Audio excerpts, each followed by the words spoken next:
Sounds True presents Robert Anton Wilson Explains Everything, or Old Bob Exposes His Ignorance. Session 3, Consciousness Change and the Eight Circuit Model of Human Consciousness. So Bob, one of your major themes in all your works is consciousness change, and it seems to even have been a huge theme in your life. Why is this so interesting to you? There's an exercise I learned from Aleister Crowley, who learned it from a Buddhist monk in Ceylon. It's a simulation of enlightenment. You sit down and as long as you can and think of as many aspects of the answer to the question, why am I sitting here doing this exercise? Well, I'm sitting here doing this exercise because I read about it in a book by Aleister Crowley, and he heard about it from a Buddhist monk in Ceylon. But why did I read a book by Aleister Crowley? Well, because Alan Watts recommended a biography of Crowley. And you go on adding reasons, and after a while you come up with things like, I'm sitting here doing this exercise because the Scandinavians overfished the North Sea in the 5th century, and they couldn't make their living as fishermen anymore, so they turned to piracy. And that's why my grandmother's name was O'Loughlin, which means son of the Dane in Gaelic. And then, of course, ultimately you come to because the sun is the kind of star that has planets, and this is the one planet that we know of in this solar system that can support this kind of life. If you try that exercise, you should do it at least 3 times in a month to find out the infinite number of factors and coincidences and synchronicities and accidents and utterly inexplicable connections you can find that explain why you're sitting here doing that exercise. But one day I discovered I was sitting there doing that exercise because I had polio when I was 40 years old, which I think made me less athletic than most boys, and therefore more bookish, which led me more and more from fiction to nonfiction, from nonfiction to science and philosophy, etc., until I developed an enormous curiosity about all the questions that everybody thinks they have the answer to, and all the philosophers and scientists are still arguing about. And so, of course, the riddle of consciousness is one of the central ones. A major turning point was Korzybski's Science and Sanity, which persuaded me that we can't make meaningful statements about one reality. All we can do is talk about comparative realities as perceived by different instruments, which includes the instrument that reads all the instruments, which is the human nervous system. Not the brain, the whole nervous system. Every evaluation is an evaluation of the organism as a whole, because the nervous system interlocks with the immunological system, the endocrine system, the neuromuscular system, and so on. So that every evaluation you make is an evaluation of your whole body, and separating it into mind and body is a fictitious dichotomy. It's a synergetic process. And after years of teaching this in various ways, just a couple of months ago, I came up with a new way of teaching it, which is the following. Remind yourself that you know the difference between a movie and real life, and you can keep the two quite distinct in your head, and you can control yourself with that knowledge. And remember the role of the editors, the camera people, and so on, as well as the actors. Then go see one of these really gory slasher movies that are so popular these days, and see if you can you remember all through it, this is only a movie. See if the director doesn't make you jump or cringe at least once, or grab the chair or something like that, or do some kind of physical reaction. That shows how reactions are reactions of the organism as a whole, and what the front brain knows does not control you at all. It just thinks it does. So if all reactions are reactions of the organism as a whole, and evaluations of the organism as a whole, then you start thinking about things like cultural relativism and neurological relativism and so on. And I suppose the major next step in my explorations of this area was reading Robert D. Ropp's Drugs in the Mind sometime in the late 1950s. I've always, all my life, read a lot of books on psychology. It's one of the several topics I try to keep up to date on. And Robert D. Ropp's a completely new approach, attributing mental illness to chemical imbalances in the body rather than to psychological factors. And that was only the first half of the book, though. I read that with great interest and a feeling that he was probably right. I still think more of what's called mental illness is neurochemical accidents rather than psychological problems per se. And a lot of it more and more looks to be genetic too. But the second part of the book was about chemicals that change the nervous system in a way that creates mystical and religious experiences. And I thought, gee, I'd like to try one of them because I've never had a mystical or religious experience. It might be interesting to have one and see if I retained my skepticism afterwards. A rather risky proposition, but I was young and ballsy and had more adventure than brains in me. And so eventually I got a hold of some peyote, and I had a mystical experience. I've had a lot of experiences which have changed my idea of reality profoundly. The idea of reality as a singular noun doesn't make any sense to me at all anymore. What model do you use? I like the sociological term glass and grid, which some sociologists use. Korzybski called it your system of abstractions, which means a lot if you know the mathematical school he was working from, but doesn't mean much to most readers. Leary coined the magnificent term reality tunnel. I call it a neurological reality tunnel. Everybody has their own neurological reality tunnel, which is why we misunderstand one another so often and why we misjudge one another so profoundly. Can you describe what a reality tunnel is? We receive, I think, more than 1 billion signals every minute from the environment. Most of them we're not even conscious of receiving. They affect our legs, our arms, our eyes, our ears, our nose, our chest. All this information is pouring in, and the nervous system is making evaluations at different levels, working its way up. One of the classic models is that we got 3 brains, the reptile brain, the mammal brain, and the human brain. I've heard that for so long. I don't know how far back that goes. I knew that when I was in my 20s, which means back in the early 1950s.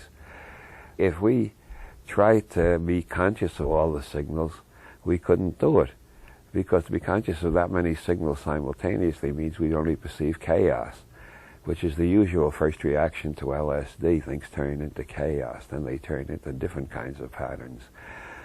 The chaos is because we can't handle that much information and organize it rapidly. So we throw out all the information that seems unimportant, which means we also throw out all the information that seems threatening to our belief system or to our dogma or to our ideology.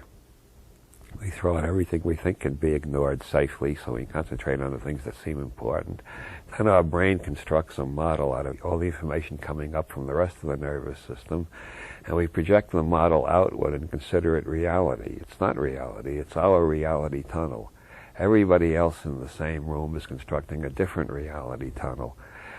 About 40 years now I've been teaching workshops and seminars, first on general semantics, then on neurolinguistic programming and various other things. But I've done this experiment hundreds of times where I get the whole audience to describe the hall outside the seminar room. I never have found a case yet in hundreds of experiments where 2 people describe the hall exactly the same. The differences are sometimes astonishing. We all perceive a different world because our brains are organizing it according to patterns the brain has created to organize. And those patterns seem to be created, at this date it appears they are created, by our genetic programs, by our early imprints, by our subsequent conditioning, by our learning, and by whatever experiments we have done in reprogramming our nervous systems, which involve such things as yoga, psychotherapy, general semantics, neurolinguistic programming, psychedelic drugs, brain tuning machines. And every time we reprogram our nervous system, our reality tunnel should change a little. If it doesn't, we haven't learned anything through that experiment, and it was wasted time. If our reality tunnel changes a little, then we have to spend a lot of time in the next couple of years checking our new reality tunnel and see if we can communicate it well enough to others that we don't get locked up as raving maniacs. If we don't get locked up as raving maniacs, then you can consider your new reality tunnel possibly just as good as your old one and maybe more accurate in some ways. It's traditionally been part of alchemy for a couple of thousand years, both East and West.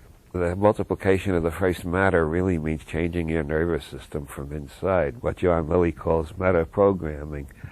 So after I read Drugs of the Mind and got interested in meta-programming, I found out that most of the interesting research was being done at Spring Grove in Maryland and up in Harvard. And the next thing I knew, the Harvard project was closed down, and then the Spring Grove project was closed down. And then the FCC passed a rule that no favorable reference to psychedelic research would be allowed on television, only unfavorable ones. And I began to feel like, oh, I know this scenario. I remember reading about it. This is called the Inquisition. So we live like the scholars of the Inquisition. There are thousands, I don't know, tens of thousands, hundreds of thousands, maybe millions of people in the United States experimenting with psychedelics on themselves to see how much they can change their brains for the good. And some of them are screwing up and changing their brains for the worse. But that does not justify the ban on scientific research.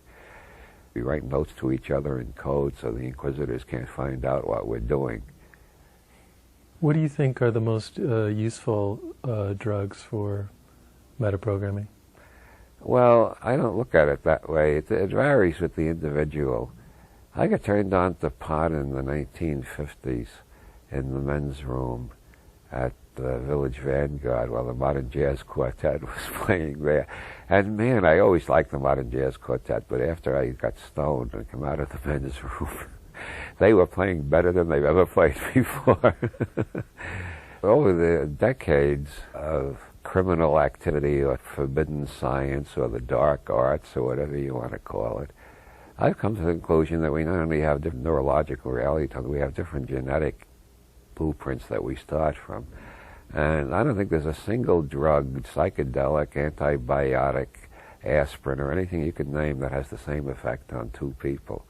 People have to find out for themselves which drugs are safe for them. And no czar can decide for you. I mean, he can enforce his will on you by the use of soldiers, cops, guns, etc. There's no way he can decide which drugs are safe for you and which are dangerous for you.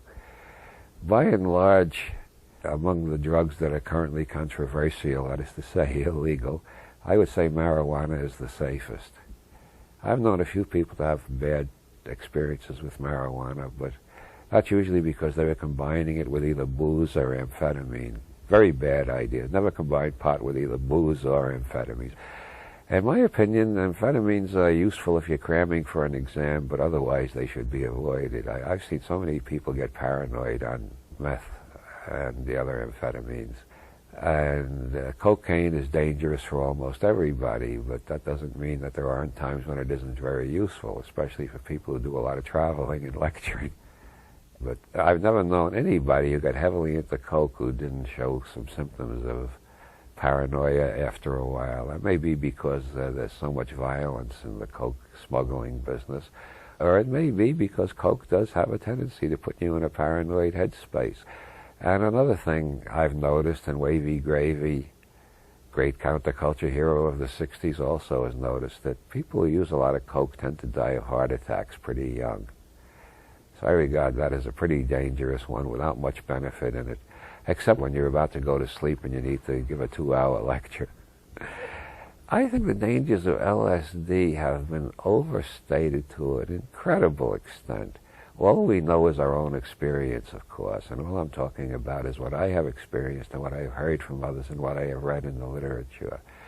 But I would say that under very good medical psychological supervision, like in the experiments of the early 60s, I think there was like 1 out of 1,000 bad LSD trips, and they didn't last very long.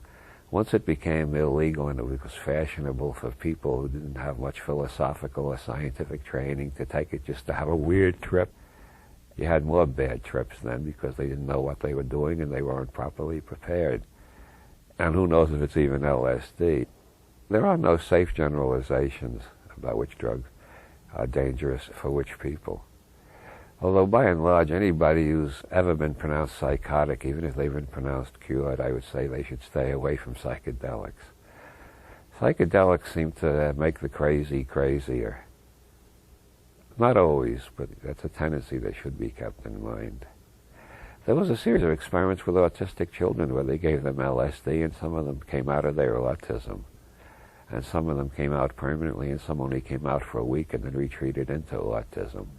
Now, if we were living in a free scientific society, like most people think we are, we would have had 30 years more of research into this area by reputable scientists published in refereed scientific journals. We know a hell of a lot more. All we know is the personal experiences of underground outlaw alchemists who are hounded by the Inquisition all the time and don't dare to reveal half of what they know. And I really think the Inquisition is kind of old hat and should be abandoned. The Roman Catholic Church gave up the Inquisition in 1819. Why the hell does the United States government feel they had to start their own Inquisition? There were dozens of other researchers who were making claims that sounded astonishing to orthodoxy. We cured a case of a guy who was sexually impotent for 40 years on one dose of LSD. We cured a guy of cancer. We don't understand it ourselves, but the cancer went away during the LSD trip. These kind of reports were quite common. The conservative medical establishment thought the researchers were being careless or stupid or over-enthusiastic or something. And then there is the factor, again, of conspiracy. The CIA was doing a lot of LSD research, and they didn't want any competition. They didn't want people knowing too much about it. The more people know about LSD, the harder it is to use LSD to brainwash them. I'm pretty sure if somebody gave me LSD and tried to brainwash me, the first thing that would happen is I'd realize I was under the influence of LSD. The second thing, I'd realize they're trying to brainwash me. And the third thing is I kick them the hell out the door. But if people don't know anything about LSD and they start having weird sensations, you can implant incredible ideas in them. I have several times been called on by friends to deal with people who were having their first LSD trip who knew nothing about acid, nothing about philosophy, nothing about neurology or psychology. They just thought they were going to have a good time, and they found themselves having anxieties. The majority of cases where somebody's having a bad trip of that type, anxious about everything, all I got to do is sit down and tell them, this is called the 15-minute jitters. It only lasts for 15 minutes. What, you've been having it for 10 minutes now? Well, you only got 5 minutes more and it'll be 9 out of 10 times they'll come out of it within 5 minutes. They're very suggestible. Did acid become your major brain change tool for a while? For a while, but I have also done a lot with peyote and psilocybin and a lot of non-drug techniques like yoga techniques like asana, pranayama, and Sufi exercises, especially the heart chakra exercises. And for about 3 years, I was trying every new brainwave machine that came on the market. And I gave up the brainwave machine research at the point they were coming out with 5 or 6 new ones every month. And I had reached the point where I couldn't be sure what was the result of the latest machine I tried, what was the result of the machine I tried the week before, the delayed result, what was the cumulative effect, and what was the individual effect. And I've been doing a lot of work with neuro-linguistic programming in recent years, and I've always had a tendency to recast verbally anything that seems insoluble, paradoxical, or unbearable to me by examining it with the tools of general semantics so I can put it into a formulation where I can find I can do something about it. Most problems exist because the verbal formula you put them in creates the problem. Can you give me an example? For instance, right now I can't get around without a walker and a wheelchair. It depends on how I verbally formulate that. I started out by saying, right now, did you notice that? I didn't notice it myself. That's part of the programming I'm giving. I'm not assuming this condition is permanent. I'm assuming this is a temporary condition which, since it was cured once before, it can be cured again. I learned to walk twice. I can learn to walk a third time, and I'm doing better every day. That's a very practical, nitty-gritty example, very meaningful to me right now. But take an example from the heights of intellect. For about 100 years, physicists were arguing whether light travels as discrete particles or whether it travels in waves like sound or water. And there were experiments that supported both theories. So there were arguments back and forth for a long time. Is light waves or is it particles? In the 1920s, some joker whose name I don't remember coined the word wavicles. He said, light travels as waves and particles. But this was a joke at the expense of other physicists, but a lot of them picked it up just to express their total bafflement at the fact the evidence just didn't seem to make sense. And then Niels Bohr came up with the Copenhagen interpretation, which underlies almost all my work. All my work, whatever I'm writing about it, basically comes from the point of view of the Copenhagen interpretation of quantum mechanics, which is whatever model we make of the world, whatever reality tunnel we organize our perceptions into is not the world. It's a model we've made. So if some experiments support the particle model and some support the wave model, we shouldn't be astonished at that. It just shows our brain can construct two different patterns depending on which instruments we're using. To ask what light really is basically a meaningless question. Science can't answer that. Science can only answer questions like how does it register on this instrument and how does it register on that instrument. That's the way I look at psychology, sociology, and things in general, is in terms of what does this model include and what does it exclude. Nobody can make a model that includes everything, although all the dogmatists on the planet think they've done that. If you included everything, all you'd perceive is chaos. Or as Buckminster Fuller states the case very well, scenario universes non-simultaneously apprehended. In other words, we do not perceive the whole universe, the whole space-time continuum at any one instant. If we did that, our brain couldn't handle all the information. We perceive it in cross-sections. And if you do Zen meditation or any type of yogic meditation, you'll see how long a minute is. You can't keep track of the millions or billions of signals. How many different signals are coming in that you usually don't notice? What I call model theism is making a model, then worshiping the model as if it were a god, and hating everybody who has a different model. Model theism is the idea that your universe has been simultaneously apprehended. That's impossible according to general relativity. It's non-simultaneously apprehended. So what you experience tomorrow, if it entirely fits your beliefs today, that's because you're not paying enough attention. So speaking of models, it seems that your favorite psychological model comes from Dr. Timothy Leary. Is that correct? Yes. In the Eighth Circuit model, yes. Could you describe for listeners the basics of this model?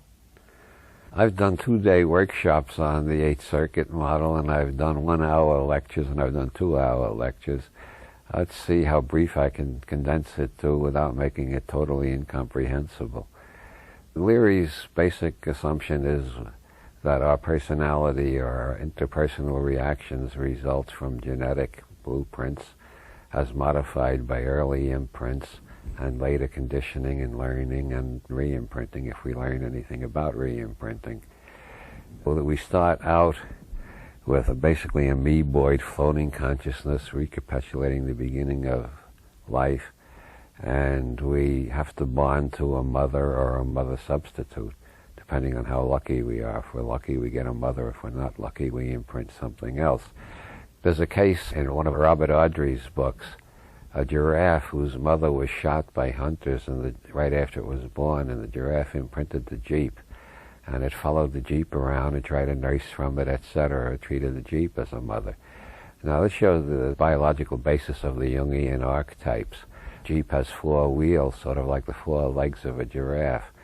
There was research where birds that brought from the Galapagos Islands, where there haven't been any predators in about 1 million years, were tested by having cardboard cutout kites in the shape of hawks fly over them, and they all crouched and tried to hide. So that archetype had existed in the birds' brains for over 1 million years when there were no predators around. They still had the archetype hawk meant danger. So we were born with archetypal images and desire to find the equivalent that we can attach to in the external world.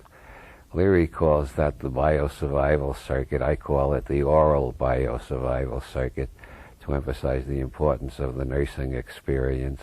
And the oral biosurvival circuit Leary conceives of as basically one-dimensional.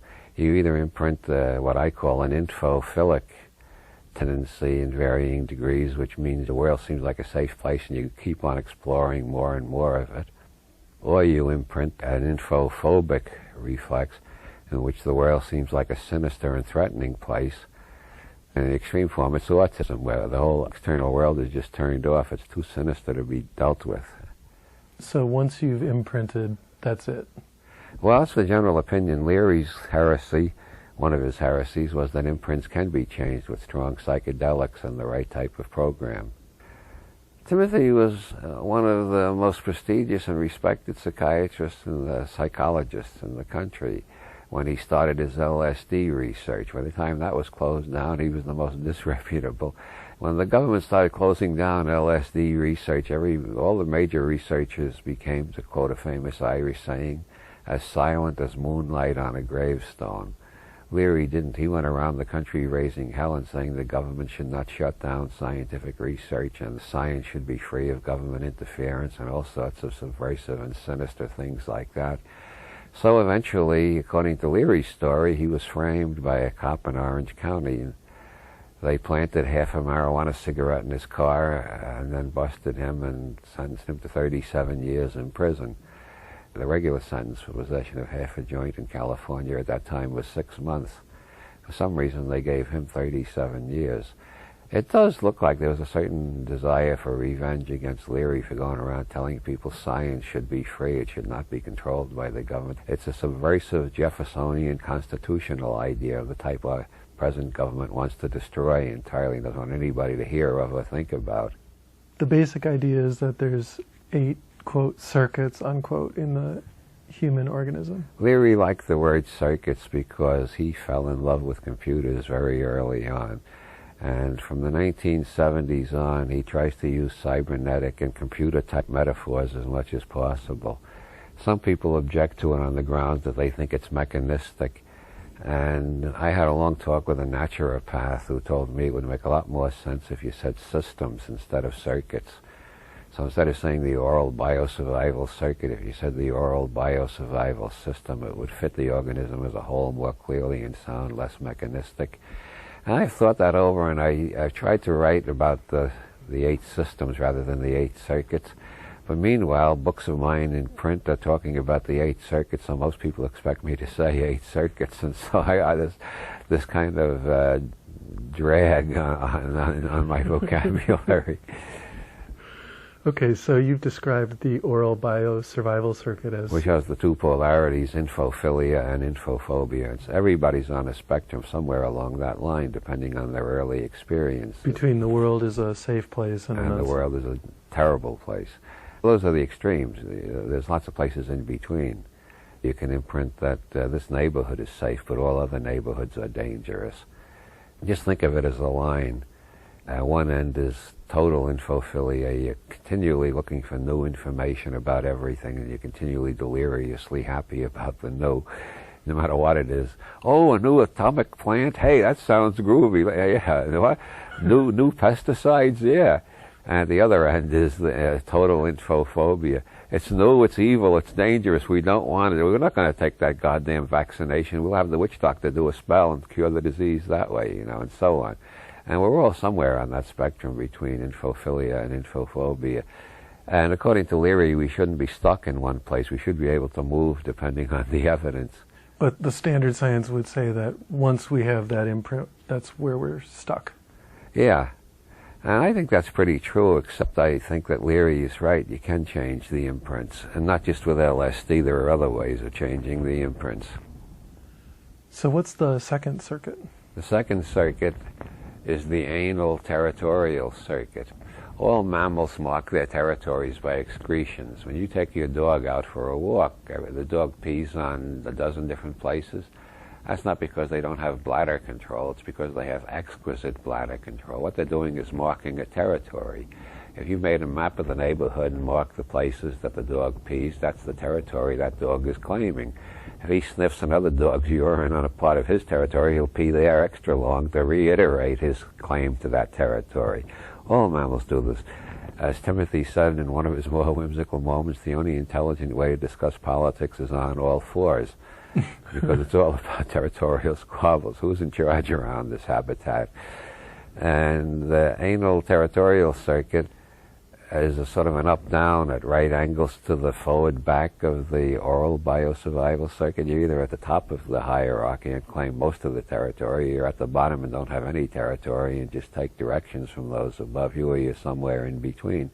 When you put these two axes together, the right-left oral biosurvival circuit and the up-down anal territorial circuit, you get the Leary interpersonal grid and divide it into 4 parts.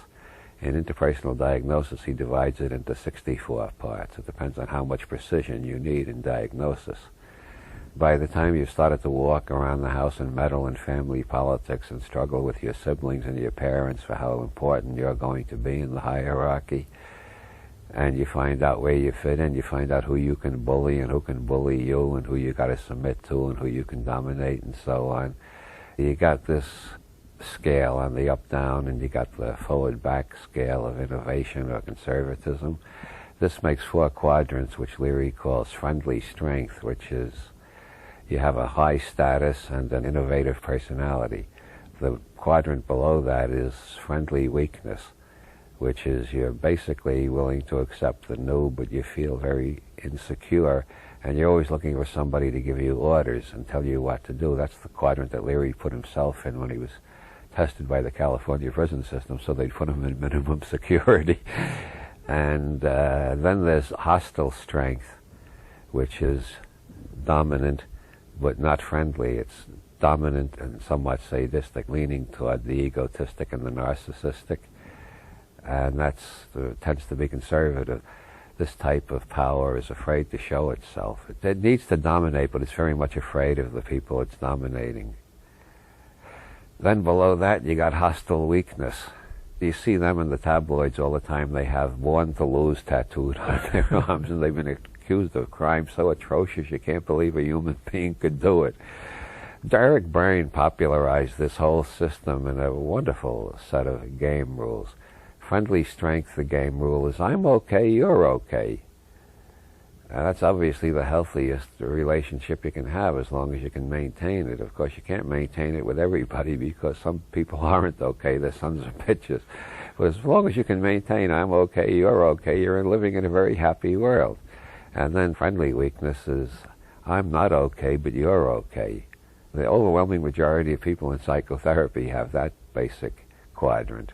They're not okay, but they're quite convinced the therapist is okay, and they're waiting for him to produce the magic jewel out of the drawer that will cure them all at once. And all they have to do is please the therapist long enough, and the magic jewel will come out. Most of them really believe in it, although not that literally. And then hostile weakness is, I'm not okay, you're not okay. That's why they have the tattoos saying "Born to Lose" or "Born to Raise Hell," etc. And then hostile strength. Eric Byrne's slogan for that game is, I'm okay, you're not okay. And that is the favorite game of ideologists of all stripes. The person is always going around telling everybody else what's wrong with them and trying to straighten them out. Never in a kindly way like friendly strength, but always in a morally reproving way. Now, the first circuit seems to have been known to our ancestors and projected outward as the moon goddess, the great white moon goddess with their 3 aspects, and that's why the first day of the week in almost all European languages is named after the moon goddess. Monday in English, Montag in German, Lunes in Spanish. I did this in Amsterdam once with a very multilingual class. We worked our way all around Europe, and it's always the day of the moon goddess, which is the mother symbol, the all-providing breast. And Tuesday is Martes in Spanish. It's always named after a war god because it deals with the territorial circuit. Martes, it's always Mars. Tis was an ancient Anglo-Saxon war god. The Tuesday is named after. And so we got the moon goddess and the war god, and the next day is Wotenstag, or Wednesday, or Mercules, named after the god of communication. And that circuit is activated when we first begin to realize all the noises the adults making are a code, and we learn to decipher it, and we begin to be able to communicate. And this I call the time-binding circuit in honor of Alfred Korzybski. Leary called it the laryngeal manual circuit.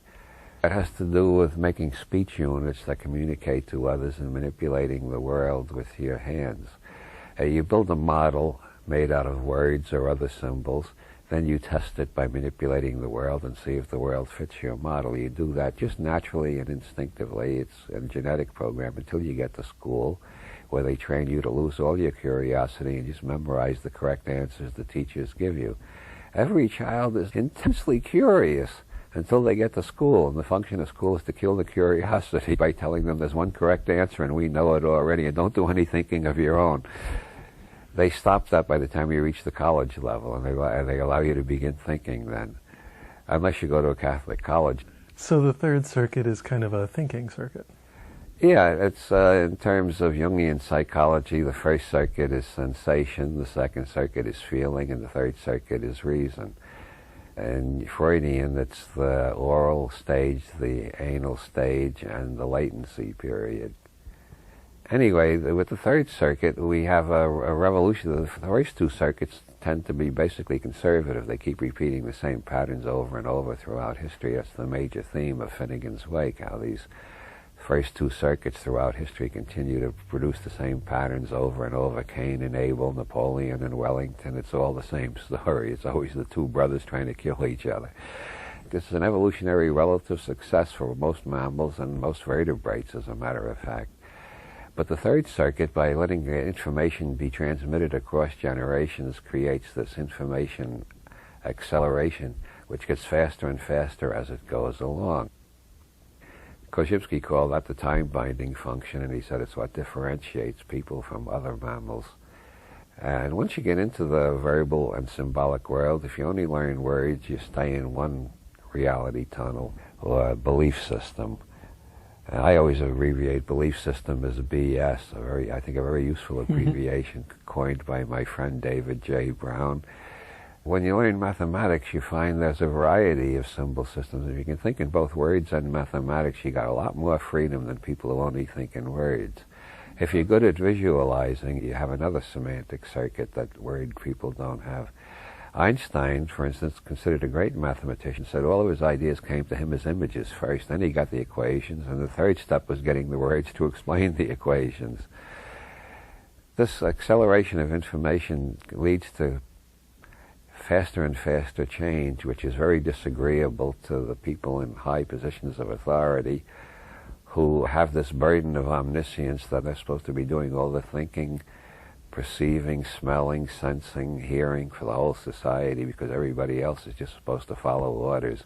With this burden of omniscience and information doubling all the time, they get more and more out of contact with objective reality in the sense of what's going on in the sensory, sensual space-time continuum. And so they more and more are making their decisions based on the basis of things they learned when they were in college 40 years ago, or things they heard from older politicians before they got into it. And everybody's afraid to tell them when they're wrong, because that's the way you get a pink slip and wind up on the unemployment lines.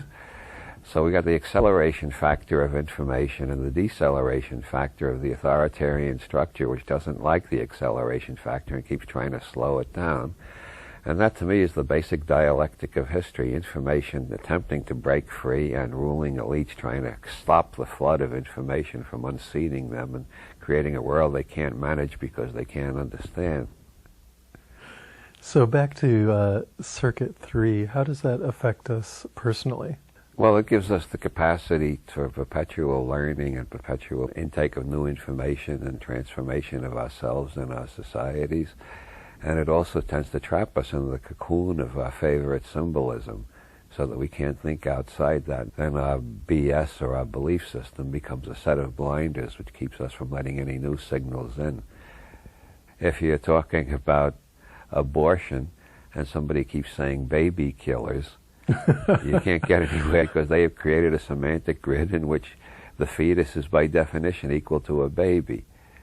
And nobody has claimed this that about any other species. Nobody claims that an acorn is an oak tree or an egg is a hen. But for some reason, in the human class of life, the fetal form is equivalent to the post-birth form. I think that's one of the more remarkable metaphysical ideas floating around in our society. So you were saying that the first circuit gives us a forward-backward orientation and the second circuit gives us an up and down orientation. Is that correct? Yeah. And so this third circuit orients The us third how? circuit seems to correlate with the fact that the majority of the population uses the left brain much more than the right brain, and uses the right hand much more than the left hand. The left brain is connected to the right hand, the right brain is connected to the left hand. And this creates a basic left-right polarity in our thinking.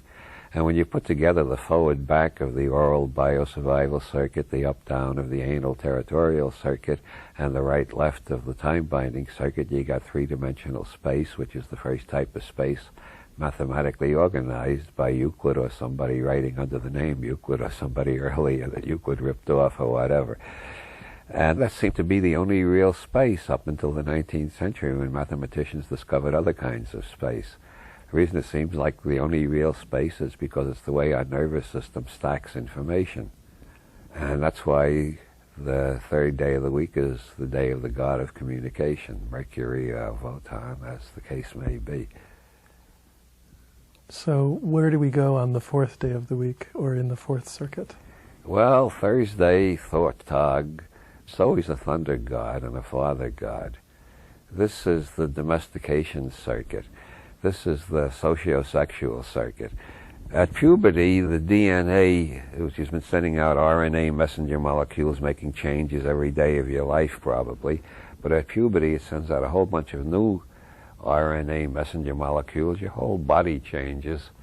And since the mind and the body are one system, the organism as a whole, the nervous system and all of its links to the endocrine and the muscular and other systems, suddenly you find yourself the bewildered possessor of a new body and a new personality for whom the only important question in the universe is, where do I get laid?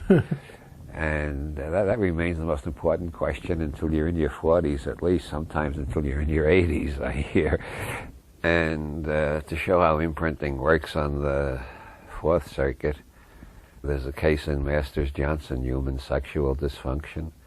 A guy who was about to make out for the first time in his life in the back seat of a car. At the crucial moment, a cop flashed his light in the window and said, "What are you two doing in there?" And this guy remained impotent until he arrived at the Masters-Johnson clinic for re-imprinting. They managed to re-imprint him and create normal male potency, but he was impotent for, I think it was 20 years before he showed up at the Masters-Johnson clinic. And we all tend to have our own favorite sexual profile depending on the incidents around our initial orgasm and mating experiences. Ergo, we all seem a little bit queer to one another. I call the fourth circuit the guilt circuit because every society has its own sexual rules. Whatever tribe you're born into, you got to learn the local sexual rules and obey them, or at least pretend to obey them, or if you can't obey them, try not to get caught. Most people do not have exactly the imprint desired by their societies. Most people spend most of their time trying to conceal from their neighbors what their actual sexual life is like. So the fourth circuit determines how we deal socially. How we deal with social and sexual relations. And of course, if your imprints and conditioning are very close to what society demands, you'll have a happy life. If they're a little bit off kilter, you'll consider yourself neurotic, and anybody who realizes your problems will consider you neurotic. If they're way off kilter, you're not neurotic anymore, you've become a goddamn pervert. Meanwhile, you're stuck with these imprints and these genetic programs and so on, and all the things that are going to make up our personality. And most of the taboos of most societies don't make any sense at all. So these four circuits make up the basis of what we would think of as normal human life. Yeah, in the Gurdjieff system, the first circuit is called the movement center, the second circuit is the false emotional center, the third circuit is the false rational center, and the fourth circuit is the false personality. Together they make up what Jung calls the persona, or the self we present to society. Behind that is always the shadow, which is the imprints, conditioning, genetic programs, etc., which are not socially acceptable.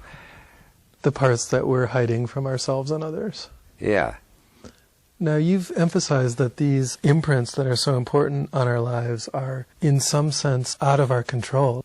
It's just whatever, either through fate or accident, happens to us during our imprint vulnerability permanently shapes our consciousness, or maybe not so permanently, because according to Leary's ideas here, these imprints can be changed. Yes, that's Leary's major psychological heresy. Leary believed LSD could change imprints. And one of his first major experiments was to take a group of convicts in the Massachusetts prison system who were due for release, take them on mystical trips with classical music, readings from the Hindu and Buddhist scriptures and LSD, and reprogram them into a state of mind where they didn't feel like criminals anymore. A lot of them cried. They wanted to lead happier and less destructive lives. And there was a follow-up study a year after they were released. A year after release, something like 85% of all criminals are back in jail for a new crime. In Leary's case, something like 80% of them were still leading productive and non-criminal lives. Another an associate in that did a follow-up study in the 70s, and all the ones he could find were still out on the streets, not back in prison. Leary had reversed the recidivism rate. There should have been a lot more research on that, and we wouldn't be building so goddamn many prisons now, would we? But again, the government shut down the research. They wanted to keep mind manipulation a secret that the CIA could use for their own purposes and nobody else would know anything about. So the implication is he had somehow re-imprinted them to be nicer. He re-imprinted them to see that their life script, their basic programs on the first 4 circuits, were leading them to a life that would remain basically unhappy. If you go on committing crimes, you're going to spend most of your life in prison, which is not a nice place to spend most of your life. You're also going to spend your time outside looking over your shoulder all the time to see if the cops are coming yet. It's not a happy lifestyle.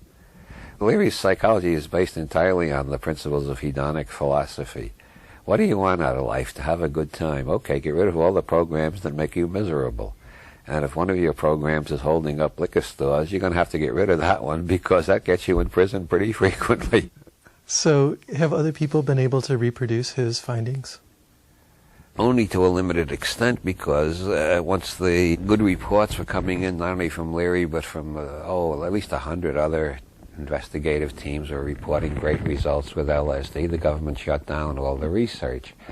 All the research that has been done since then has been illegal and therefore not published. But there is research going on. It's like the Inquisition, as I said. There are people, scientists, doing research and communicating with one another, but they just don't publish, so they don't bring the government down on their heads. So Leary had found that you could re-imprint through using psychedelic drugs. Have people found other ways to re-imprint people? Well, Stanislaus Graf, whose work I haven't studied closely enough to have an informed opinion, he believes that through breathing exercises and loud music he can produce re-imprinting experiences. He doesn't use the word re-imprinting, but what does he call it? Spiritual transformation. But what he means is the same as what Leary means by re-imprinting. Stanislaus Graf prefers more religious terminology. Leary prefers more ethological terminology. It's a difference in style. And are there other techniques? Well, if you take classic yoga like Patanjali taught, his system is you start with asana, which is holding one posture as long as you can and doing it every day for longer and longer periods. Eventually, you get over the fidgets, the boredom, and all the general nuisance of it, and you find yourself in a very peaceful place. This seems to be the unimprinted first circuit before you've imprinted either infophobia or infophilia. The next step is pranayama, which quiets all the emotional compulsions on the emotional territorial circuit. And the third step is dharana, which is concentrating on one image and driving all words out of your head. That seems to be the hardest step for most people, so very few people follow that. Instead of dharana, there's mantra. Instead of trying to concentrate on a red triangle, which tends to turn orange after a while or go off screen entirely, you take a phrase and just keep repeating it. I learned one from some wandering shaman I met once. Shamati shawati, shamati shawati, shamati shamati, shamati shawati, shamati shawati, shamati shawati, shamati shamati, shamati shawati. It's almost like a windshield wiper. It really cleans closes down the third circuit. So you've closed down the first circuit with asana, the second circuit with pranayama, and the third circuit with dharana or mantra. And then you close down the fourth circuit by taking a vow of celibacy. And then you got a body full of energy and nowhere to go, so you explode upward into one of the higher circuits.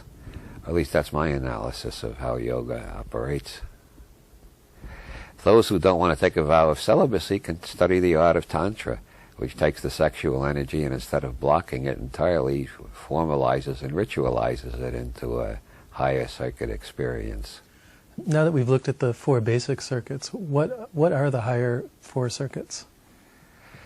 Well, the 5th circuit Leary calls the neurosomatic circuit, and I've never found a better label for it.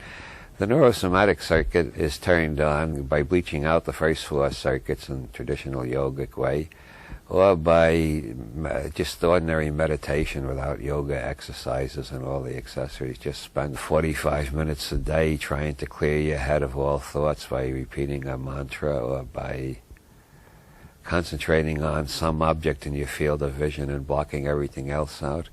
Korzybski recommended staring at an apple. Korzybski, the inventor of general semantics.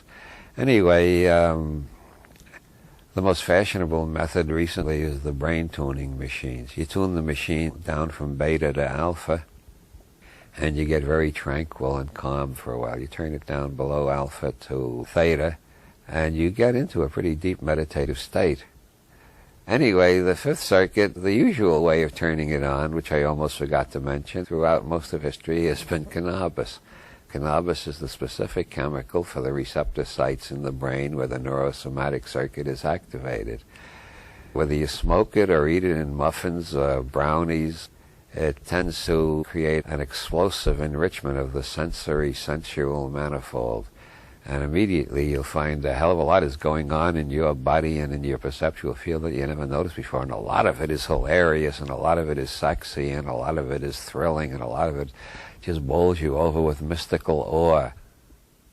How does turning on this 5th neurosomatic circuit affect the other 4 circuits? Well, first circuit anxieties begin to look silly and paranoid. Second circuit emotional compulsions begin to look a bit robotic, and you're embarrassed by them and you want to get rid of them. And third circuit reality tunnels begin to seem very subjective and relative, and none of them look objective and totally real anymore. And your 4th circuit sexual pattern begins to seem a bit robotic and silly too. So you gain quite a bit of perspective on yourself. Yeah, you're gaining more freedom. Bob, does standard psychology recognize this neurosomatic circuit? Well, it's one aspect of what Freud called the oceanic experience. Freud recognized it as a human phenomenon, and he thought it was a blissful regression to infancy, which he thought was harmless, but you didn't want to stay there. You had to come back to adult reality eventually. But he did recognize it as a human experience. Jung puts all the higher circuits under the general title intuition, bunches them all together. There's a guy named Kenneth Ring who did a lot of LSD research when it was legal, and then switched to near-death experiences. When he couldn't use acid anymore, he started collecting experiences from people who had out-of-body experiences or seeming out-of-body experiences, or whatever you want to call them. He found a lot of similarities to LSD trips. And he has his own label for the neurosomatic circuit, but I forget what it is. But there are several different names for it, and then in Hinduism it's called dhyana, the trance of unity, because it tends to make perception more global and less egotistic. So is it one of the effects of an opening in this neurosomatic circuit to increase compassion? I think absolutely. Very strange. I don't think Leary ever talks about that aspect of it. But my experience and the conversations I've had with other researchers, other outlaws, other alchemists, etc., I think the beginning of neurosomatic experience is almost always correlated with it more sensitivity to other people's sufferings. And I think the correlation or connection between pot and anti-war protest in the 60s was no accident. Potheads were much more horrified by the Vietnam War than alcoholics were. So kids are being burned up with napalm. Gee, that's terrible. Let's have another drink. You can't say that on pot. Kids are being burned up by napalm. For Christ's sake, we've got to find some way to stop that. You feel more. I mean, you're more open. Your senses are open on all levels. The whole organism is much more open. So I think it definitely increases compassion and empathy. So what day of the week it correlates with the fifth circuit? Friday, which is named after Freya, the Norwegian sex goddess, the Marilyn Monroe of the Norwegian pantheon. And of course, in the Latin tongue, the day is named after Venus, who's the South European equivalent to Freya, the goddess of sexual ecstasy. Bob, you made the point that the first four circuits basically are imprinted once and then stay that way for the lifetime unless they're re-imprinted under special conditions. Is that also the case with the fifth neurosomatic circuit? I don't think so. I think the higher you go on the circuits, the more re-imprinting you can do. I think you can re-imprint the neurosomatic circuit in a variety of ways, depending on what you want to do. If you want to do it, I mean, if you want to concentrate on painting, if you've never been very sensitive to painting, without doing a lot of complicated yoga, just smoke a joint and go into the Van Gogh Museum in Amsterdam, and you suddenly discover what art's all about. Or any other artist you care to pick. I mean, you can reprogram yourself for greater visual sensitivity. And of course, the most famous, the thing that made pot so popular even before the 60s was jazz music, because all the jazz musicians were smoking pot. And so their fans picked the habit up from their favorite musicians. So the first reports I ever heard about pot were you hear music better. Well, if you keep training yourself, you hear music better and better. So where do we go on Saturday? Saturn's Day, that correlates with Jung's concept of the collective unconscious, or the true emotional center, according to Gurdjieff. This is accessed through very advanced yogas or years of practice of yoga, or through peyote or psilocybin, or light doses of LSD, or through some of Stanislav Grof's breathing and music exercises, or through Kabbalistic magic. You can begin to encounter what seem to be separate intelligences. They may be aspects of your own brain. Israel Regardie says there are two ways of regarding them: the objective way, which is they exist apart from you, or the subjective way, they're aspects of yourself that have taken on numinous qualities and got projected outwards. Then the question is, how do you interpret this, objectively or subjectively? After a couple of decades, I've come around to Israel Regardie's opinion, which is that it's best not to try to answer that question. Whatever answer you come up with, your next experience will contradict it. I find it very useful to think in terms of Jung's idea of the collective unconscious. What does Jung mean by the collective unconscious? It's got to be inside me if I can contact it at all, but it's inside everybody else too, right? So it's inside and outside at the same time. And that also applies to Sheldrake's theory of the morphogenetic field, which, for instance, one of the things that suggested the morphogenetic field to Sheldrake was experiments by McDougall at Harvard, where smart rats were bred with smart rats and stupid rats were bred with stupid rats, and they were tested over generations at maze solving. And as genetics would predict, the smart rats bred with smart rats got better and better at solving the mazes. The dumb rats bred with dumb rats didn't get worse and worse. They got better and better too. McDougall found this so astonishing that he repeated the experiment more than once. He did several. And it's been repeated in Australia and Scotland and various other places, and the rats are learning faster and faster. This can only be explained in terms of something that's inside every rat and it's outside every rat, in the sense that it's in every other rat too. And that's sort of the way the collective unconscious, the morphogenetic field, or the neurogenetic circuit function. Bob, what is the essence of this sixth circuit?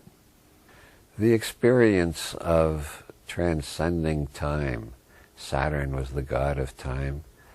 The experience of feeling that this body right here and now is only a cross-section of a process that has been going on for 4 billion years approximately on this section of space-time, and may be related to similar processes going on elsewhere in space-time, possibly.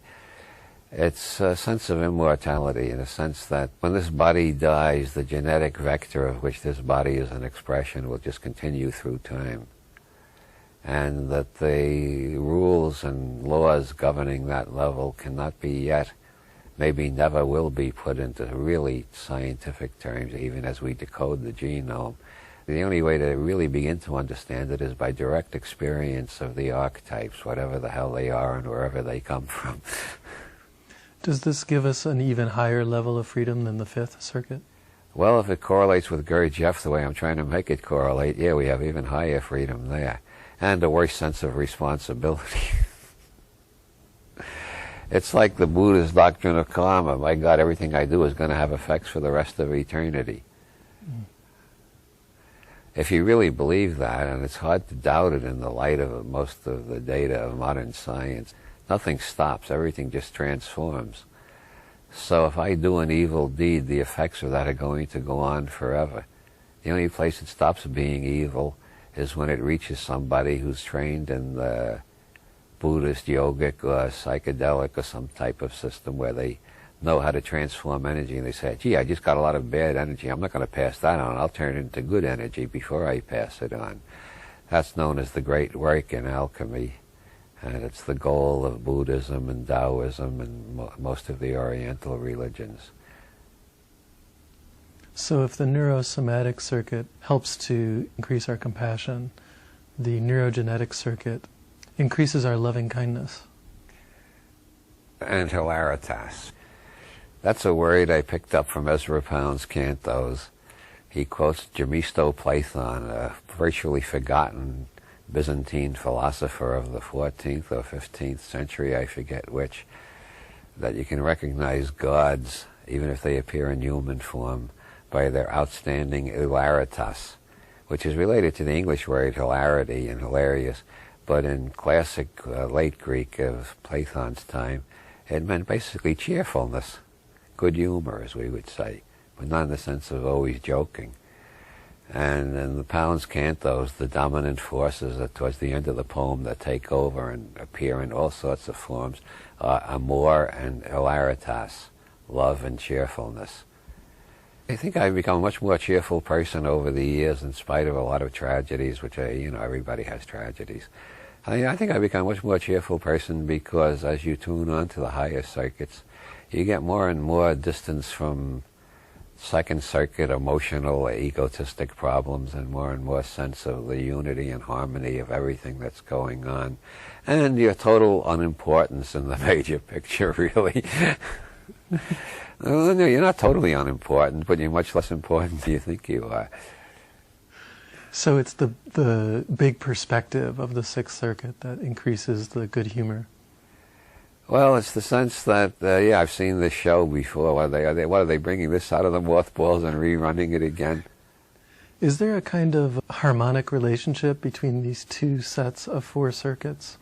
Is Circuit 5 a kind of higher version of Circuit 1? Yeah, and in a sense, Circuit 6 is a higher version of Circuit 2, etc. Yeah. You might say the second four circuits are the first four circuits with more flexibility built into each one of them, more multiple choice. Oh, Leary liked to use the metaphor of the television set. The first four circuits mean that you got four programs you got to look at every day, all day long. The second four circuits means you discover you got an infinite number of channels and you can turn the channels any way you want and pick up any signals you want. You don't have to keep repeating the same four shows over and over. So where do we go with the Seventh Circuit? Well, here's where I departed from Leary's system entirely and brought in some John Lilly. In my books, I call it the meta-programming circuit. This is the circuit where you begin to reach the level of dialing and redialing your circuits to the extent that you become sort of like a computer that can program itself. To talk about this at all seems totally unbelievable to people who have been heavily imprinted by the fundamentalist, materialist reality tunnel. But Christian Science, faith healing in general, and things like that are examples of how people's neurological programs can absolutely overrule things that would be deadly to people without that flexibility. Every type of genius, I think, results from metaprogramming. Beethoven broke through the dimensions of music that nobody even knew existed before him. You can metaprogram yourself into all sorts of places. So how does it work, or what is the experience like of the Seventh Circuit? Well, let's put it this way. Two guys hit by cars and they're dragged into the hospital. One is a normal four-circuit human being, typical of this level of structure. What's going to happen to him depends entirely on the skill of the doctors and the degree of the injury. The other guy, let's make it a woman, she has a Seventh Circuit personality, and she knows a lot of it depends on her. So no matter what the hell the doctors tell her, she keeps telling them, I'm going to get better, I'm not going to die, you're all wrong. And she does get better and surprises them. This happens so often that there are two books about it on spontaneous remission, and they're both out of print. Doctors really don't want to think about it. It throws their whole science into doubt. I mean, this is without Christian Science. There are a lot of people who do it just on their own. Like Norman Thomas, founder of the Committee for a Sane Nuclear Policy, he had tuberculosis as a child. And he discovered in the tuberculosis sanitarium that the optimists were getting out every day. More of them were being released, and the pessimists were still lying there and suffering. So he consciously made himself an optimist, got rid of the TB, and got released. And about, I don't know how many, 40 years later, when he was middle-aged and a very successful editor, publisher, political activist, and so on, he got a very rare African disease, which is considered 100% fatal. Everybody who's ever gotten it, except him, except Norman Cousins, has died. When they told him that in the hospital, he got the hell out of the hospital, the first move towards cure, checked into a hotel, and rented videos of the Three Stooges and the Marx Brothers, and had a doctor who was as much of a heretic as himself come in every day and give him a massive shot of vitamin C. And he recovered, and he didn't die. He's the only one ever recorded to have that disease without dying of it. Now, there are some conservatives in the medical profession who say he never had the disease in the first place. That's the favorite way of evading the data. But the plain fact of the matter is that his experience and the way he wrote about it and the evidence he collected from other cases was so impressive that at the end of his life he was teaching at UCLA Medical School, even though he wasn't a doctor. He was teaching doctors how to activate this self-healing process in their patients by encouraging them to be optimists instead of pessimists. He also referred to it as activating the fighting spirit. And it happens all the time, but doctors don't like to think about it because it seems too spooky. And that's only one aspect of metaprogramming. As I said, you can program yourself into a Nazi reality tunnel if you really want to go crazy, but you can program yourself into a Buddhist reality tunnel, a nudist reality tunnel. You can program yourself into a vegetarian reality tunnel. I did for 1 year. I got to the point where I couldn't pass the butcher part of the supermarket without feeling disgusted. It seemed so horrible, all that meat hanging there. Then I got tired being a vegetarian, and now seeing meat in a butcher shop doesn't shock me or revolt me at all anymore. So who is the person that is doing all this metaprogramming? What part of you stays outside? Who is the metaprogrammer? That is the question, to which there are different answers. According to Colin Wilson, it's the transcendental ego as contrasted with the ordinary ego. But the higher you get in the circuits, the harder it is to talk about them in subject-predicate sentences with the is of identity in the middle of them. They can be better described in art and music, but I do the best I can. So in the Seventh Circuit, which relates us to the sun, is that correct? Or Sunday, we have the ability to do constant conscious re-imprinting of all the other circuits. I suppose so, at the ultimate. I don't know how many people have achieved it to the extent of what seems theoretically possible. But I have seen people achieve really astonishing things, like Timothy Leary when he was dying of cancer. He was still the funniest guy I ever knew. And I think anybody who thinks we're trapped by circumstance, all they need is to talk to people who visited Leary in his last year while he was wasting away and dying a little bit more every day and having pretty continuous pain. Well, of course, he used all the drugs he could find, legal or illegal, to handle the pain, but that's because he was a rebel all his life. But it wasn't just the drugs, it was the long experience he had at re-imprinting and metaprogramming. So he knew how to metaprogram himself into a state where where pain and death were just experiences that he could stand above and look down at and laugh about. He especially laughed at the people who felt sorry for him. or the people who thought he was suffering abominably. He was suffering abominably, but he refused to let that interfere with his mind's activity. He had hilaritas to an extreme extent.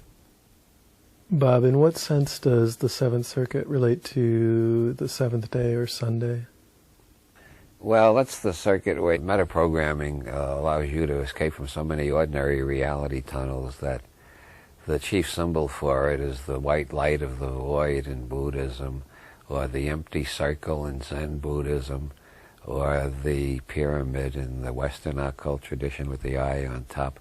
Senzaki Roshi used to talk about big mind and little mind. All the previous circuits are little mind. The Seventh Circuit is big mind. It's you, and yet it's much more than you. And that's why so many people call it the direct communication with God, or becoming one with God, or becoming one with the universe. But you can become one with an ant. You can become one with a crow, as in the Don Juan books. And so how is this related to the sun? Well, the sun is the standard symbol of light, liberty, liberation, illumination, God consciousness, God intoxication, self-intoxication to some extent. And the Sufis feel that if you get too far into that without balancing it, you become what they call a mere ecstatic, which in California slang has become a bliss ninny. And we got quite a few bliss ninnies wandering around these days. It depends on how much you keep your perspective and how much you just enjoy feeling like God. So there is no eighth day of the week, obviously. Yeah, and in the Hindu system, the eighth chakra is not in the body, but above the body. Yeah, I call that the non-local quantum circuit. Leary kept changing his name for it. I forget why. I think his last book he called it the non-local atomic circuit or something like that. He was getting closer to my label. We were influencing each other for several years there. I call it the non-local quantum circuit because one of the most fascinating things in quantum mechanics is Bell's theorem, which has been confirmed 5 times now. It's not only mathematically sound, but experimentally it's been verified. And what Bell's theorem says basically is that everything in the universe is in harmony with everything else in the universe. Well, more specifically, it says any 2 particles once in contact continue to remain correlated in mathematically precise ways, no matter how far apart from each other they move, even if they're so far apart that information from one can't get to the other in the time you're taking your measurements. So how does information get around faster than light if the things are that far apart? Well, nobody knows, but David Bohm, for instance, gave 3 lines of interpretation. One is that we're going to have to radically redefine our ideas of both space and time, even more radically than Einstein did. The second is that information somehow travels faster than light, even though energy can't. How can information travel without energy? Well, that's the mystery to be solved, but information is somehow getting around. And the third approach is that it's not traveling around, it's always there. The hardware is local. And this is where I like to quote Jack Sarfati, a physicist who I don't get along with very well, but he does have some great metaphors. And his metaphor for this mysterious interconnectedness, of which Douglas Adams, remember, said everything is interconnected, but some things are more interconnected than others. Jack Sarfati's model is think of the universe as an enormous computer. Then think of our galaxy as a smaller computer within the bigger one, our planet a smaller one within the galaxy. Our body is a smaller one, our brain is a smaller one, the cells of the brains are even smaller. You work your way down to the quark level, and you got this mini computers. Below the quark level, presumably, there are even smaller computers. And in all cases, the hardware is localized. The hardware is here, not there, now, not then. I mean, from wherever you are is here and now. So the hardware is always localized, but the software is everywhere at once. It's outside space-time entirely. And this is what comes up in near-death experiences, out-of-body experiences, high doses of LSD, almost any dose of ketamine, and profound practice of yoga over a number of years. It's called samadhi, union with everything. And this is where synchronicities come from, and it's why so many people continue to have psychic experiences, even though we are told by authoritative sources that you can't have psychic experiences. They're totally forbidden. They can't happen, and if you claim them, you must be nuts. Still, the majority of people will report at least one psychic experience in their life whenever a poll is taken. Some people have dozens of psychic experiences. And this just comes from the big mind rather than the little mind, the non-local rather than the local level, the software rather than the hardware. Of course, I'm using a lot of modern scientific metaphors for traditional mystical concepts. That's because I find the traditional mystical language just doesn't satisfy my criteria of general semantic accuracy and neuro-linguistic programming of the sane sort. So I have to put it into the best scientific metaphors I can find, because this means that everything I say is potentially refutable.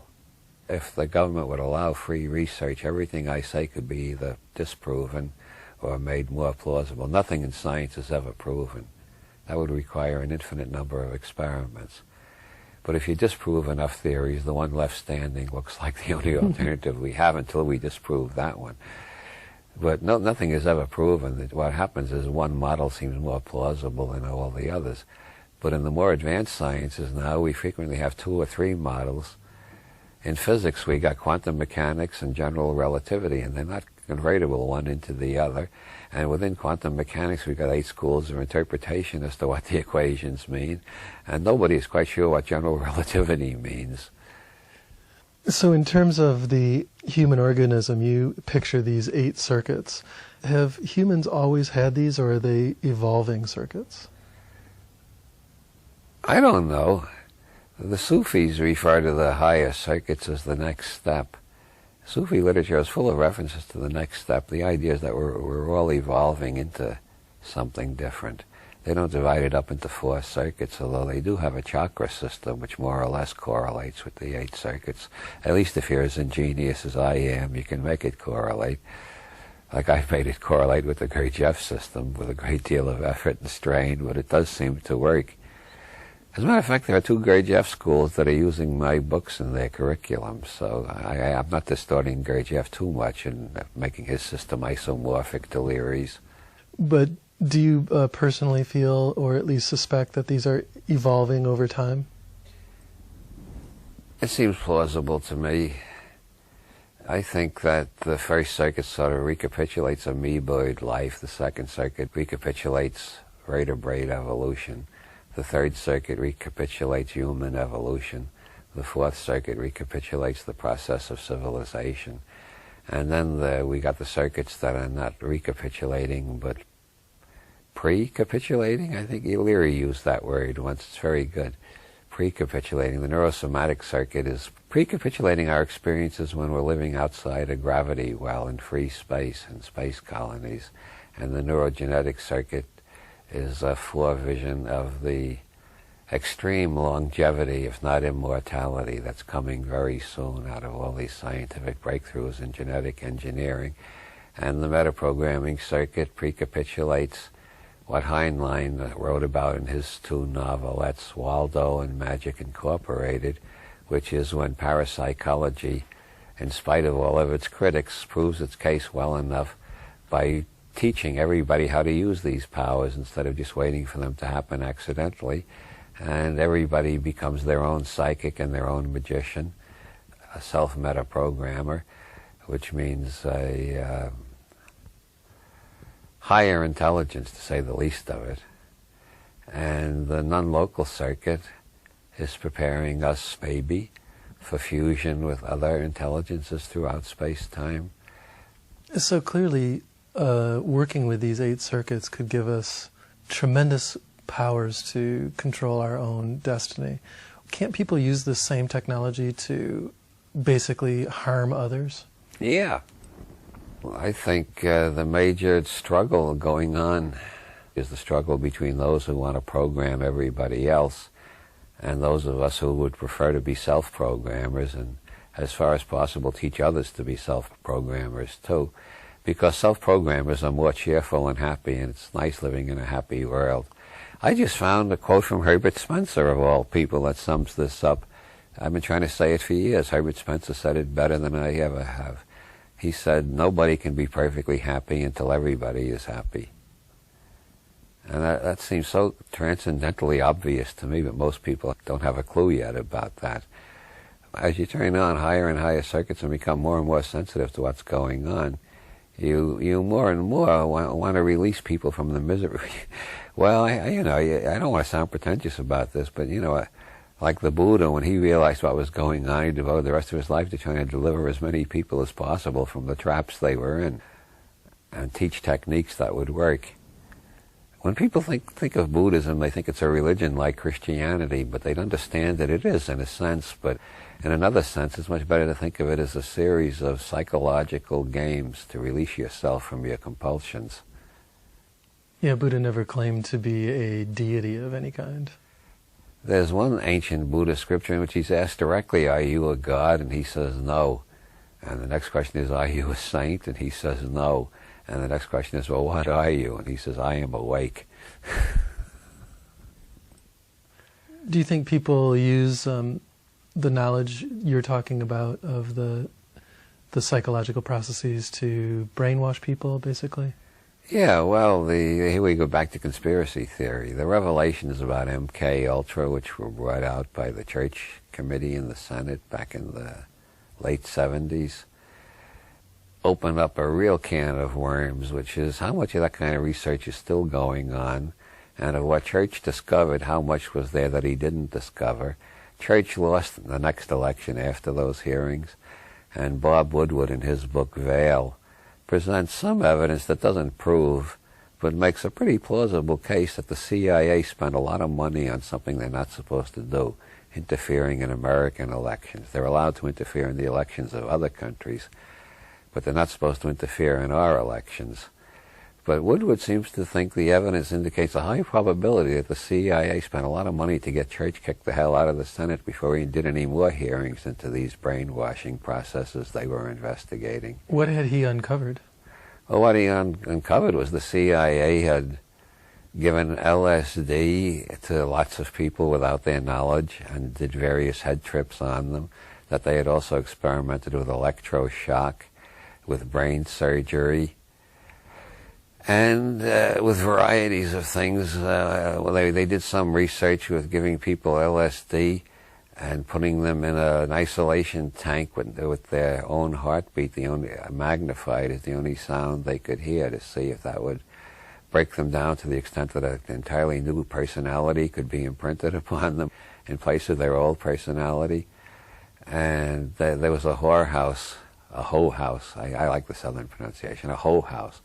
There was a hoe house in San Francisco where they were giving LSD to all the customers and watching them through glasses to see how it would change their behavior. They gave LSD to some of their own scientists without their knowledge, and one went out a hotel window in New York, and his family sued the government after the Church hearings and collected damages.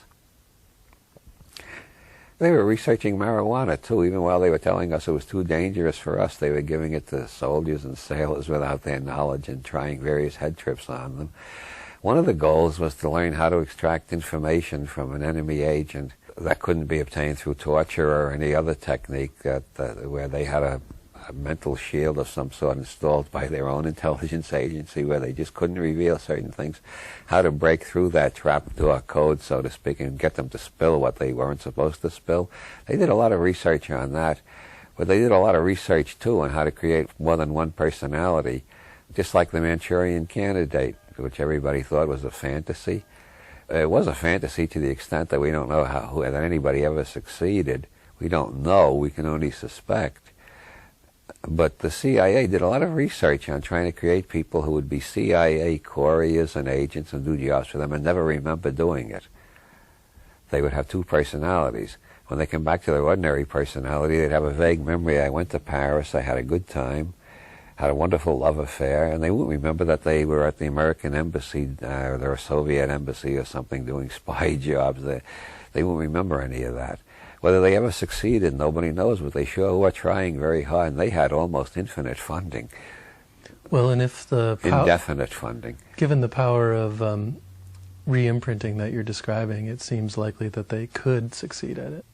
There's a book called Operation Mind Control by Walter Board, who has several cases. I feel that the evidence strongly suggests they succeeded. I don't want to say that it's been proven. All it can be said is they were doing a lot of research that from an ordinary human perspective looks as despicable as Dr. Mengel's research in Nazi Germany. They are mean bastards, they are. So the antidote to this, as you were mentioning the other day, would be knowing the principles of re-imprinting already. Yeah, having experience at re-imprinting, so when they start fucking with your head, you can fuck with their heads back. You know? How does the this 8-circuit model tie in with Dr. Leary's ideas about life extension and space migration? Well, to some extent, he thought the higher circuits were preparing us to deal with life extension and space migration, which he felt were inevitable results of the scientific breakthroughs that were occurring and could be predicted to continue occurring from the 70s, 80s, 90s, and so on into the next decade. He felt it was inevitable that there would be breakthroughs that would lead to cures for all the diseases we know of. Now we've got research on nanotechnology, some of which is aiming at building molecular computers that will run through your body. Once they're injected with a needle, they run through your body and check every cell, and every cell that's malfunctioning, they'll fix it. That seems to be indefinite life extension or possible immortality.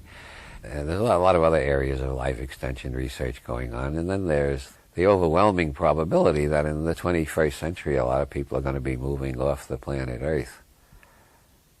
And Leary felt the higher circuits would be much more useful after we achieved longevity and space migration.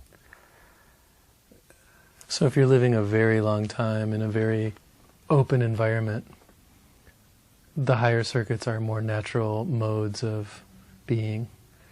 Not only that, but the lower circuits, which are relatively mechanical, would make for more dangerous blunders and for more boredom. If you're trapped in the same timid position on the biosurvival circuit and the same emotional compulsions on the second circuit forever and the same belief system of BS on the third circuit forever, life gets more and more boring. With the higher circuits, life gets more and more interesting. Hilaritas, amor et hilaritas.